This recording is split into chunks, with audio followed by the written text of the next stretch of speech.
오늘의 이야기 시작하겠습니다. 안녕하세요. 저는 40대 중반의 여자입니다. 저는 한때 모두가 부러워하는 착하고 돈 잘 버는 남편과 살았는데요. 한순간의 실수로 이 모든 것을 잃어버리고 말았습니다. 저희 때에는 옛날과 달라서 주변 여자인 친구들이 모두 직장을 갖고 일하고 싶어 했거든요. 하지만 저는 밖에서 일하는 데에는 별로 관심이 없었어요. 제 꿈은 형모양처이자 살림자라는 가정주부였죠. 친구들은 다 비웃었어요. 꿈을 크게 가져라. 옛날 사람처럼 주부가 되고 싶다면 어떡하니? 그래도 저는 남편을 내조하고 뒷바라지하고 싶은데 어쩌나요? 가정 도우미나 아이를 키우는 직업도 전문적으로 있잖아요. 저는 돈을 안 받을 뿐이지 사랑하는 남편과 아이를 위해 일하고 싶을 뿐이었습니다. 제가 일찍부터 가정을 이루고 싶은 사람이어서 그런지 어릴 때부터 이상형이 남들과는 달랐습니다. 다른 여자친구들은 20대 초반에는 잘생기고 키 크고 재미있는 남자를 선호했는데요. 저는 못생기고 쑥맥이더라도 가정적이고 돈 잘 버는 남자를 만나고 싶었죠. 그렇게 직업 좋고 순수한 남자를 만나 결혼까지 하게 되었습니다. 남편은 유명 금융계 회사에서 일하고 있어서 돈도 잘 벌고 승진도 빨랐었죠. 거기서 아이만 생기면 제가 생각하던 완벽한 가정이었죠. 그런데 아무리 노력해도 아이가 생기지 않더라고요. 저희 부부는 아이를 너무 갖고 싶었는데 말이에요. 병원에 가서 확인을 해도 남편 쪽도 저도 아무 문제가 없었어요. 몇 년 동안 배란기 때마다 노력을 해도 생기지 않아서 결국 제 나이가 40대에 들어서면서 아이를 갖길 포기했습니다. 그렇게 남편과 둘만 살게 되었죠. 남편은 우리 둘이어도 괜찮다고 아이가 있어서 더 문제 있는 집이 많잖아라고 하면서 저를 위로하곤 했는데요. 그래도 저는 마음에 상실감이 컸죠. 안 돼서 못하는 거랑 자발적으로 안 하는 거랑은 차원이 다르잖아요. 둘만 살다 보니 적적하고 친구들의 아이들이 쑥쑥 크는 것도 부럽고 남편과 결혼할 때는 단점이라고 느껴지지 않았던 것들도 점점 크게 느껴지더라고요. 성실하고 착하기는 한데 재미도 없고 특히 밤에 함께 있을 때면 한결같이 재미없는 사람이었거든요. 무언가 하려고 시도를 해도 잘 되지도 않았고요. 남편과 결혼하고 나서 아이를 갖기 위해 의무적으로 하는 것 말고는 거의 안 하게 되더라고요. 남편이 요구도 하지 않았고요. 그렇다고 남편이 어디 다른 데서 바람을 피운다거나 그러진 않았던 것 같습니다. 매번 회식이 끝나면 집에 꼬박꼬박 온 것 같았고 휴대폰 검사를 해봐도 아무것도 나오지 않았고요. 현금을 뽑았다든지 하는 기록도 전혀 나오지 않았습니다. 그래서 안심이긴 한데 삶의 흥미가 점점 사라지고 있었죠. 그러던 와중에 동창 모임을 나가게 되었습니다. 오랜 결혼 생활을 하다 보니 잘 지내는 친구들도 있었지만 결혼 생활에 지쳐있는 친구들도 많더라고요. 요새는 애인이랑 밖에 안 한다고 하는 친구도 있고 남편은 가족인데 그런 거 하는 거 아니라고 하는 친구도 있었습니다. 다들 그런 사람은 어디서 구하냐고 물으니 동호회나 어플에서 많이들 구한다고 하더라고요. 친구들이 언제 이렇게 망가졌나? 고등학교 때는 이런 모습을 상상도 못했는데 라는 생각이 들면서도 호기심이 들더라고요. 저는 남편 아닌 다른 사람과 할 생각은 해본 적도 없었는데요. 요새 들어서 시간은 많고 같이 시간 보낼 사람은 없어서 그런지 머릿속에 자꾸만 잡념이 생기더라고요. 자은은 다른 남자와 만나면 어떨까 하고요. 그렇게 저는 친구들이 말하던 어플을 몰래 검색해서 깔았습니다.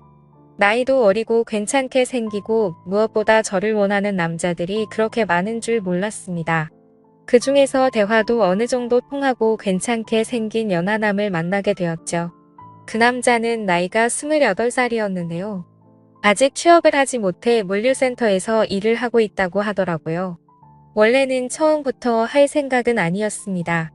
첫 만남에서는 카페에서 이야기를 하고 저녁을 먹고 집에 가려고 했었죠.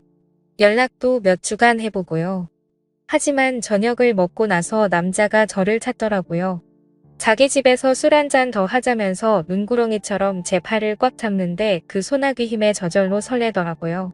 저도 모르게 그 남자의 손길에 얼굴이 빨개지더라고요. 남자의 집은 원룸촌으로 유명한 동네의 빌라 2층이었습니다.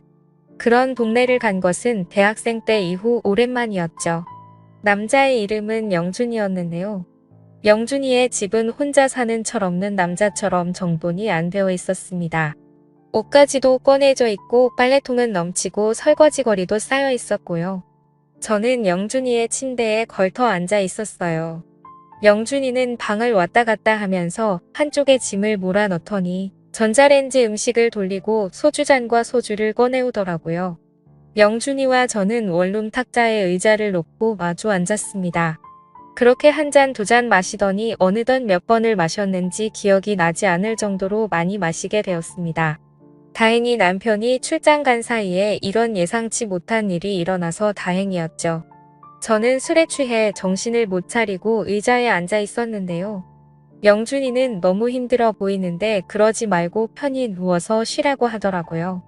술을 몇 잔 마시더니 친해졌다고 생각했는지 이제는 누나라고 부르지도 않더라고요. 제가 거부할 새도 없이 어느새 저는 영준이와 실수를 저지르고 말았습니다. 남편에게는 미안했지만 하지만 정말 좋았습니다. 온몸이 살아나는 듯한 기분에 녹아내릴 것 같았죠. 마치 연애를 처음 할 때 그 기분이랄까요? 솔직히 그날 이후로는 남편과 함께 있는 시간이 지루하고 식상해지더라고요. 그래서 저도 모르게 남편한테 볼멘 소리가 자꾸만 나오더라고요. 원래는 그런 적이 한 번도 없었는데 말이에요. 그렇게 저는 남편과의 사이는 멀어지고 연하남에 중독이 되어가고 있었습니다. 시간이 될 때마다 영준이의 집에 찾아가서 연인처럼 시간을 보냈었죠. 그러다 보니 처음에는 저를 반겨주던 영준이도 이제는 가끔씩 오라고까지 하더라고요. 그렇게 매일 같이 영준이의 자취방을 출근 도장 찍듯이 가다가 어느 날 영준이의 집에 다른 여자를 들이는 것을 목격하기까지 했습니다. 그래서 약간 서운한 마음에 저는 무작정 들어가려고 했는데 영준이는 당황해하면서 오늘은 안 될 것 같다고 하면서 막아서더라고요. 억지로 들어가려고 했는데 문틈 사이로 샤워를 하는 듯한 소리가 들렸습니다. 누구 있냐고 물어보니 친구가 놀러 왔다고 하면서 저보고 집에 가라고 하더군요. 사실 그동안 저는 영준이에게 사람 대 사람으로 호감까지 생긴 상태였어서 연인이라고 생각했는데 그게 아니었구나 했죠. 영준이도 저와 같은 마음인 줄로만 알았습니다. 뭐가 필요하다면 꼭 저한테 먼저 말을 했거든요. 마치 연인한테 의지하듯이 말이죠. 그래서 필요하다는 것은 무엇이든지 사다 줬습니다. 심지어 고가의 옷이나 핸드폰 같은 물건들도 말이죠. 감기가 걸리거나 것들도 저에게 말해서 간호해 달라고 하고 저는 그래서 저희가 각별한 사이인 줄로만 알았습니다. 영준이도 저를 단순한 만남이 아닌 애인으로 생각하는 걸로 알았죠. 그런데 제가 없는 날에 다른 여자를 집에 부른다는 걸 알고 나니 배신감이 들더라고요. 그렇게 저를 쫓아내고 문을 확 닫아 버렸습니다. 제가 몇 분 동안 문을 두들겨도 반응도 하질 않더군요. 옆에 사는 주민이 아줌마 거기 아무도 없는 것 같은데 시끄러우니까 문 그만 두들기라는 소리를 들을 때까지 두드리다가 그곳에 주저앉아 있을 수밖에 없었습니다. 그렇게 저는 넋이 나가서 집에 들어왔죠. 남편은 이미 안중에도 없었네요. 예상했던 시간보다 훨씬 늦게 들어가고 있었는데요. 원래 같으면 혹시라도 남편이 눈치챌까봐 서둘렀을 텐데 말이에요. 집에 들어가자 남편은 차가운 눈빛으로 거실에 앉아 있더라고요. 이 시간에 들어가면 남편은 원래 자고도 남았을 시간이었는데 말이에요. 그렇다고 남편이 원래 제가 늦는다고 기다리고 이런 성격은 아니었거든요. 갑자기 남편이 파일절에서 뭔가를 꺼냈습니다. 제가 영준이와 팔짱을 끼고 자취방에서 나오는 모습, 영준이와 술을 마시는 모습 등이 찍혀있는 사진들이었습니다. 우연히 반차 내고 집에 왔다가 제가 집에 없다는 걸 알게 됐다고 하더군요. 그 외에 사소한 거짓말들도 유심히 살펴보니 이상하다는 걸 다 알게 됐고 흥신소에 돈을 주니 이런 증거는 금방 구하더라고 했습니다. 이혼하자고 하는 남편 앞에 저는 무릎을 꿇을 수밖에 없었습니다. 저는 남편과 이혼할 생각이 전혀 없었고 안 들키게 만나려고 했을 뿐이었어요. 하필 똑같은 날에 연하남과 남편 둘 다한테 이별을 당하다니요. 이건 저한테 너무 잔혹한 처사였습니다. 내가 다 잘못했다고 아이가 없어서 혼자 있어서 그랬다고 하면서 잘못을 빌었지만 남편은 눈 하나 깜빡하지 않았습니다. 그렇게 저는 남편과 이혼 수순을 밟고 친정으로 들어가게 되었습니다. 엄마 아빠도 제가 갈 곳이 없으니까 받아주긴 했는데 저를 보는 눈빛이 곱지 않은 것이 저도 눈치가 보이고 죄인이 된 기분입니다. 한순간의 실수에 이런 신세가 된 제 자신이 믿기지가 않습니다. 남편에게 계속 용서를 구해야 할까요? 아니면 차라리 이혼을 하고 영준이와 정식으로 만나보자고 하는 게 나을까요? 좋은 의견 부탁드려요. 오늘의 이야기는 여기까지입니다. 행복한 하루 보내세요.